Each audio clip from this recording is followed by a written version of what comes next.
and welcome to the Doing CX Right show. Thanks for having me, Stacy. It's great to be here. So I was so happy you said yes. I'm a big fan and I know you, but let's make sure everybody listening knows how knowledgeable you are. What do you do professionally? Yeah, I'm like the world's oldest gig worker, so I've got like three jobs. My background is as a professional researcher. So I worked for about almost 20 years for a company called CEB, which is now part of Gartner Group, which many of your listeners probably know them pretty well. Big global research company. And when I was there, I came there out of grad school, and I was really interested in studying business. And so it was basically a for-profit think tank. So we wrote research for C-level executives across different functional areas in big companies around the world. And the practice areas I ran for most of my career were CX, call center and customer service, and then business-to-business sales. So those are my areas of expertise. After I left Gartner in 2017, I started working with an AI venture in Austin, Texas that uses unstructured data to really replace surveys and to really understand the customer experience at a much deeper level than we can through post-call surveys and things like that. So I work with them part-time. I'm out there speaking and doing a lot of advisory work with companies based on, I wrote co-authored three books when I was at CEB, two on sales, one on customer experience and customer service. And then we're working on a fourth book now. So apparently I'm a glutton for punishment. So we got that, got that going on too. So and then I've got four kids too. So that's keeps me busy. So. Definitely. Oh, I feel like we're clones a bit because I also am working. I'm a mom. I'm living CX by day and doing CX right by night. And so absolutely. Now, why? Why your passion around customer experience and all that you are doing? It's a great question. I mean, I think so. It was funny because if I think back on the time I was at CEB, there was a period I started actually doing research in our chief information officer practice, and I could barely operate my own computer, so I was totally not qualified to write research for CIOs. I spent about 5 or 6 years in our internal new product development group, where we created new research subscriptions and research products for clients. And when I was rolling out of that group, I remember having a variety of research groups looking for somebody to come in and lead the practice. And I was looking across all of them. And the one that really spoke to me, which was one I had actually worked on launching and when I was in new product development, was the call center practice. And it's funny because I think in some ways you think, wow, that's tough. Like studying call centers, it's a tough job, as we know. It's a tough function to run, and there's a lot that goes wrong in call centers, and so it can be you really have to be a glutton for punishment to really dig in there. But I found it so interesting because it was so approachable for people. It's we've all had experiences with customer service and contact centers that that are good, and ones that are unfortunately we've had a lot that are bad. It's an intersection of strategy, customer experience strategy, understanding the customer, human capital management, right? And employee engagement, obviously a big part of running an effective service organization. And increasingly, technology plays such a big role in how these functions operate. And it's really changing the game in terms of how they interact with customers. So I found it to be just this really fascinating cross-section of all those different things. And so I jumped in and I said, hey, I'll lead the call center group, the contact center practice. And I did that for a while, then picked up the B2B sales group. We then launched a customer experience group. And that's kind of where I was. And I just fell in love with all those areas. And that's still kind of what I eat, sleep, and breathe today. Yeah, you sound like it's been an evolution, which for me, I literally fell into CX. Yeah, I think most people do. It's not uncommon, Yeah. So you just talked before about artificial intelligence. Mm-hmm. Now, can you elaborate? Because we obviously know surveys is a traditional way to have the conversations and listen. Yeah. So what do you mean you were doing AI technology in place of or in addition to? Yeah, I know. So probably the better way to put it, a really good distinction is probably in addition to. I mean, I think that's probably the realistic approach because most CX leaders are not going to junk their survey. I think what we've seen over time is that, and you know this as a practitioner yourself, is that survey response rates. We rely on surveys as CX leaders, customer service leaders rely on them, product leaders, marketers, all parts of the enterprise rely on the survey to get feedback from customers to understand what are we doing well, what are we doing poorly, and where can we improve. The problem is that every company out there is now surveying all of their customers at like every different touch point. So I shared with somebody the other day, I remember a couple of years ago, my airline that I fly with, and I won't mention them by name, but they sent me on one flight 5 different surveys. So it was a survey for the booking experience online. There was a survey about the boarding experience. There's a survey about the in-flight experience. There's a survey about the baggage claim experience. And I think I may have called the call center about to make a change in this itinerary, and I got a survey about that too. So what's interesting is that all these companies, and we've made it so easy. There's so many big platforms out there, make it super easy for practitioners to deploy these surveys, and they bombard their customers with surveys, and as a result, we've seen survey response rates, on a secular decline. And so, most companies, big companies we're talking to, are seeing survey response rates hover in the like high single digits, low double digits. So right around the 10% mark. And if you think about trying to drive change off of such a small sample size, that's hard, right? Because then you start looking really hard at the data and saying, okay, 10% of our customers told us that this, it's 10% of our customers. And by the way, how many of those customers actually took the time to write in their feedback? Like, here's why I gave you the score I gave you. Because otherwise you're just staring at a bunch of numbers. You don't really know what happened. And so then we're working with really, really small sets of data. And we ask the question, like, is this a widespread problem? Is this something we should really focus on? Or was it limited to this one customer who was really upset about this one thing? And so when I talk about using AI and machine learning, what we're doing at my company, Tether, which is spelled TETHR because we're a startup and that's how we spell things in startup land. But Tether actually takes unstructured data. So if you think about a company like yours, Stacy, where you guys are talking to customers over the phone through the call center, you're having, email exchanges. Maybe you have a chat functionality. You can chat with a service agent. Maybe there's a case management system, like a ticketing system. So there's all this conversational data that companies are capturing between themselves and their customers. We take all of that conversational data and we basically taught a machine to effectively read all of that data, whether it's a transcribed phone call, a chat interaction, an email exchange, a case management, piece of data, and to predict, based on this interaction, here is the survey score you would have gotten had the customer actually filled out the survey. And what we find is, one, it's remarkably accurate. So we've run this across many companies. It is a great, think of it as like a great divining rod. Maybe this is mixing metaphors here. I was going to say a divining rod to find the needle in the haystack, but I don't think that's what you use divining rods for. But it's like a magnet to find those needles in the haystack. So if you as a CX practitioner knew, instead of the 10% of customers who fill out your survey today, you knew for 100% of your interactions, here's the subset who were really upset with the interaction they had. And here's the subset who were blown away with the phenomenal experience they got. Like, what could you do with that data? Well, you could close the loop with those upset customers. Maybe you could offer an upsell or cross-sell offer to those really happy customers. Maybe you can use that data to figure out how widespread problems are or opportunities for improvement, right? And give that data to your business partners and say, boy, this product is driving this percent of frustration with our customers this amount of the time. Here's how much it's costing us in negative word of mouth, in bad agent experience, in longer calls, so on and so forth, lost sales. Maybe you could understand what are the language techniques our reps are using, the things they say and they do that create good and bad experiences for our customers. That's only possible with a huge sample size. And so that's kind of what we do. We do a lot of stuff, but our main value prop is we help practitioners kind of wean themselves from the survey. But your question is a great one, because what we're finding is those companies who use AI and machine learning to do this predictive analytics. So take millions of phone calls and predict, here's the survey score you would have gotten, but without having to ask the customer to fill out the survey.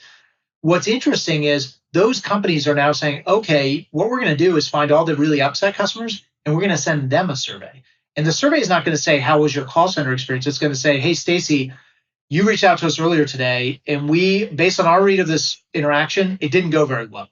And what we would like is your feedback about how we can get better and how can we make this right for you now. And we're going to send that survey out before you get on Twitter or Facebook to tell everyone about the bad experience you had. That's a really powerful use of a survey because it helps close the loop. It makes the customer feel like they're heard. Very different from that generic survey you get after like every touch point that, again, 90% of your customers are not going to fill out. So, Yes. So, wow, you just said a lot of good things. A few comments. One, survey fatigue. it's Like real. it is real. So your example of getting a survey from every single touch point in the journey, I get it. Like the company needs that information. The problem is that a lot of times companies I've worked in my career, the departments are not all sharing the information Absolutely. and they're Absolutely. sending their own surveys, Yep. right? So that's a mess. The silos of organizations and then everybody touching the customer. So that's another topic, another day of doing it right. Yep. The second thing is I want to talk about something you're passionate about and I share in common. One of my most favorite metrics is the level of effort. Uh-huh. And I just had a podcast episode with Adam Toporek. We talked about frictionless experiences. How do you create that?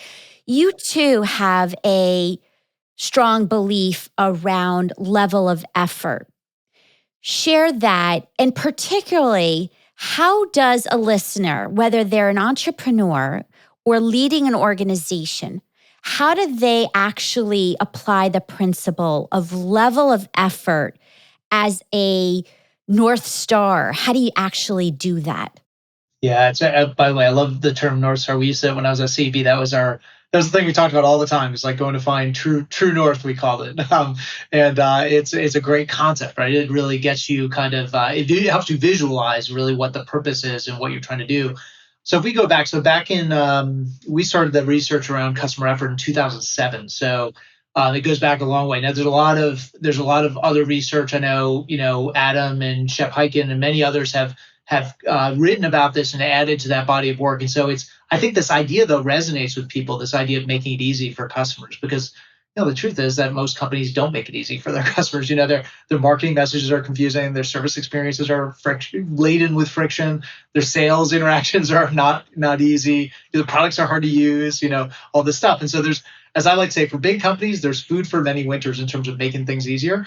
We started this research back in 2007. We first wrote about the idea of customer effort and introduced the customer effort score in 2010 in an HBR article we wrote called Stop Trying to Delight Your Customers, which is all about the idea that in service and based on our research from hundreds of thousands of customer interactions, most companies think in a moment of service, when the customer reaches out to you for help, it's not enough just to address their expectations. You've got to exceed their expectations, right? You want to wow them, you want to delight them, you want to surprise them, and that makes for a great press release, and it makes for a cool television commercial, and something you can celebrate in the call center. But it turns out, if you study with data, those customers whose expectations were exceeded are actually no more loyal than those whose expectations are simply met. It turns out that it has almost no impact on repurchase rate, share of wallet, or word of mouth. And so when we dug into it a little bit more, we found is that most service experiences actually don't create loyalty at all. They actually create disloyalty. And the nice thing is that when you break down that disloyalty effect, there's a set of usual suspects, things we can go do something about. So it's things like repeat contacts, channel switching. You send your customer to a website or an app, they can't find what they're looking for, and then they have to pick up the phone and call. Transfers, escalations, long holds, repeating information, being treated generically or robotically, throwing up policies and processes that are really just seen as roadblocks by the customer, like that distance them from the thing they really want, which is a solve to their problem.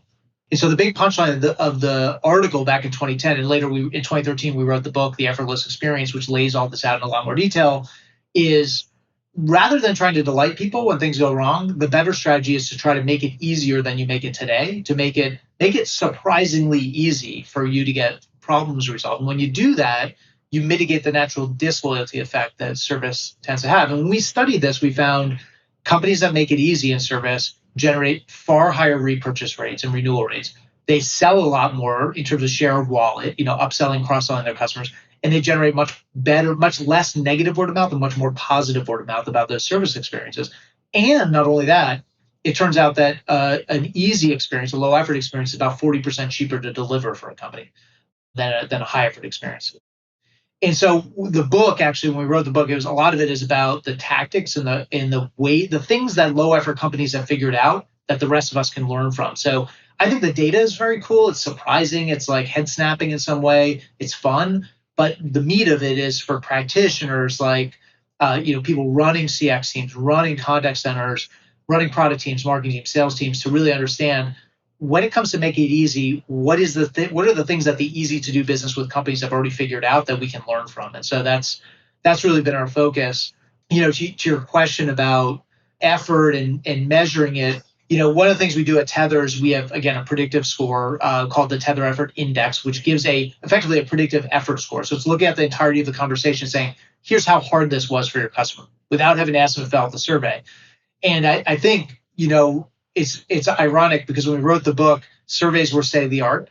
It was the way you got feedback. Somebody said to me recently, like, hey, did it ever dawn on you that asking your customer how hard the experience was after they just had a hard experience is itself a hard experience, is a high effort experience? I was like, oh, that's a really good point. There's got to be an easier way. And using the data you've already got, like your recorded phone calls, your chat interactions, is a much easier experience for customers than asking them to take 5 minutes even to just fill out a survey and give you feedback. Like, Yeah. why should we have to do that when we already know that they spent 30 minutes yelling at the rep and demanding to speak to a supervisor and using foul language and talking about how frustrated they are with the experience they're having? So. Yep. I had worked at Verizon, my previous job, and something I felt our team did right is not just the surveys, but also we aggregated, and anyone can do this, is social media, Sure. Yeah. ratings and reviews, right? Yep. The unstructured data from there also tells a lot. Never mind the importance of companies responding because people are Of watching. course. Yeah. But when you talk about that voice of customer, it is certainly lots of other data sources in addition to the surveys or non-surveys that you're able to leverage. So you brought up sales before, and I love that you mentioned that, because the front line, your salespeople, your relationship makers, I like to call them instead of salespeople. There's clearly a right way and a wrong way of selling in this day and age. Can you talk about what you mean, because you've written about this also, is taking control of the customer conversation and the challenger sale?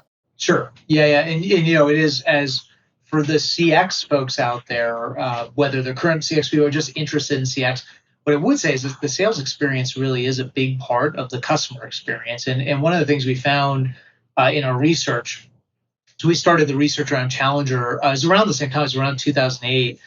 And what we stumbled upon, unbeknownst to us, was we went out and studied salespeople. And we started with a sample of about 6,000 salespeople. Today, we've got data on, I think, almost 250,000 salespeople around the world, all business to business. And what we found was that all salespeople fall into one of 5 different profiles, 5 statistically defined profiles. You've got hard workers, you've got challengers, relationship builders, lone wolves, and problem solvers. Now, across those 5, the one that every head of sales wants to hire is the relationship builder. And the relationship builder, who this person is they're kind of that classic salesperson, the person who's really learned how to sell over the past 30 years, and their approach is predicated on this idea of going in and asking that customer, what's keeping you up at night? What are your big problems? What can we do for you? And what you hope in that moment, in that interaction, is that the customer says something that you can attach your company's value proposition to, right? So if something comes out of your mouth that we can help you with, like, boom, we're off to the races. And what we found is that was a very effective way to sell back in the 70s, 80s, 90s, but things have really changed. And the big change has been that customers, if you get down to it, don't need salespeople the way they once did. So if you think about that open-ended diagnosis, that needs assessment, that what's keeping you up at night approach to selling really came around before the internet, right? In today's day and age, what we found in our research is that the average customer reaches out to the salesperson 60% of the way through the purchase journey. So what that's telling you is the customers already asked themselves and answered the question of what's keeping them up at night. They've already decided, do I need to hire a vendor or a supplier to help us with this, or can we do this on our own? if I need to hire a vendor, who are the vendors I should consider? Who's got the features and benefits and the proof points and the case studies and the ROI that is attractive to us? About how much should I pay for this solution? We put it all in an RFP and then we send it out to a couple of salespeople from different companies and say, hey, have at it. But here's what we want. Here's what we want to pay. Come in and compete for our business. That's a very different sales world where customers have all this information. So we found is across these 5 profiles, what's interesting is if you look at performance, what you find is that one, the challenger salesperson performs dramatically better than the other 4. And actually, the bigger head snapper, the gut punch for sales leaders is the one they thought would win, the relationship builder, the person who prides themselves on going in, finding out what's keeping the customer up at night, doing whatever the customer wants, be the very reactive, very generous, very likable people. They actually finish dead last when you look at their likelihood of being a high performer. And when you unpack the challenger, what you find is they do 3 things that are very unique. The first thing is they are focused less on going in and asking the customer what's keeping them up at night, and much more on going in and showing the customer what should be keeping them up at night. So they take a teaching-based approach to sales. So what they figured out is in a world where customers have all this information, where they can figure all this stuff out on their own, they can make up all their own assumptions, and they form that mental model, what I need to do as a salesperson to deliver value is show them the thing they couldn't learn on their own. What's the thing I know that they need to know, but they couldn't find on the internet? But I know this because I'm an expert in my field, and we know this as a company because we do this all day long, and the customer doesn't know this. So that's the thing they lead with. They bring that new insight, a new way to save money, make money, avoid risk, any number of objectives. The second thing is they're really good at, they know in today's world of business selling in particular, it's like herding cats. Like you got to get the whole buying committee on board to sell anything, especially anything that's expensive and risky and disruptive, to get the customer on board. And so they're very good at tailoring their message. First of all, picking the right person to sell to. And secondly, equipping that person to take that insight, that new idea, and use it to generate consensus across the buying committee. And then lastly, they're assertive. They hold their ground. They don't cave on pricing. They're very comfortable talking money. They are comfortable telling the customer they're doing it wrong. They live for a good debate with their customers, which is, again, the antithesis of what salespeople have been taught for years. They've been taught to be deferential, to let the customer lead the way, ask what you can do for them, be reactive and responsive. And again, that worked back in the day, but it doesn't work so well anymore. So we find that challenger approach is really the new way to sell in a world where customers have all this information at their fingertips and just don't need a salesperson the way they once did. So I believe that customer experience leaders in companies, such as myself, we have a second job that may or may not be in the title, which is employee engagement. Because in order for people to apply the best practices and what you describe, they have to know the best practices, and they have to be informed, and they have to listen to the customer feedback and problem solve as a team. What's your view on the best way to motivate your frontline to deliver excellence? Such a great question. And, I agree 100%. One of the things, so I mentioned before when we wrote the Effortless Experience, we found there were a handful, we call them the 4 pillars of delivering an effortless experience. I won't go through all 4, but one of them was this idea of, look, if you want to get control of the service interaction between your frontline reps and your customers, the way most companies do it is they tell their reps exactly what to say and do. Say the customer's name 3 times, thank her for her loyalty, answer the phone in this way, use these kinds of techniques. They use quality assurance to make sure people are doing that. Everyone, it's like the response in a world of heightened customer expectations and more complex issues as the easy stuff goes away, it goes to self-service. Like nobody calls in to change their address anymore, check their balance. You do that online. So people are calling about the tough stuff, the stuff they actually need to talk to a person about, need to talk to an expert about. And in that world, what we found is that tightening the screws and scripting people and QAing them to death is the absolute opposite of what you should be doing. That people perform a lot better when you not when you take control, but when you give them control of the customer experience and you trust them to use their own judgment. Now, obviously, getting that right requires you've hired really good people and you've put them in a really good environment and created a great culture around them, that you've got the right incentives and rewards and metrics that are governing what they say and what they do and how they spend their time, that they know what the regulations are, right? Because you can't get the company in trouble. But outside of that, you should, as a leader, see it as your job not to dictate what they do on the phone or in their interactions with customers, but figure out what's getting in their way of delivering a great experience. I tell people all the time, they ask me, like, how do we get started on an effortless experience? Should we start with it? Because there are a lot of things you could do, right? You can improve digital. You can think about predictive resolution. You could, lots of different opportunities, overhaul processes, invest in technology, what have you. And I always tell them, the first thing you should do is figure out where are your employees experiencing a lot of effort. So it's hard to ask your customer service employees, your front line, to deliver a low effort experience to the customer if the job is hard for them. And so the first thing you should do is figure out where we get it as a company getting in the way. Is it the antiquated tools that we ask them to use? Is it the outdated policies we ask them to defend with our customers? Is it the scripts that we ask them to, or the QA checklist, or the handle time clock showing how fast or slow they're answering calls and handling those? Those are all things that can get in the way of giving people control, letting them exercise their judgment, and making the job itself a lot easier. And so again, low effort kind of begins at home. And you're 100% right. And we've seen in our own data, when you make the job easier, when you give people control, when you let them exercise their judgment, they deliver a great low effort experience to your customers. When you lock them down and you tighten the screws, you tell them what to say and do, and you give them old tools and outdated processes and checklists and scripts and all that stuff, it's hard for them to make it easy for the customer. That all the burden they carry just translates over into the customer experience. And your customers come back and say, boy, it's really hard doing business with you. Well, no surprise, because you make it hard to work for your employees, right? So you got me hook, line, and sinker on that one. I will say, if people are interested in learning more about this, we wrote an article in HBR called Reinventing Customer Service a couple of years ago. It's a profile of what T-Mobile has done in their service organization, which I think is a model for the future about how they're really empowering, not in a platitude kind of way, like we give our agents the ability to give up to $100 bill credit or something like that, which a lot of people think is empowerment.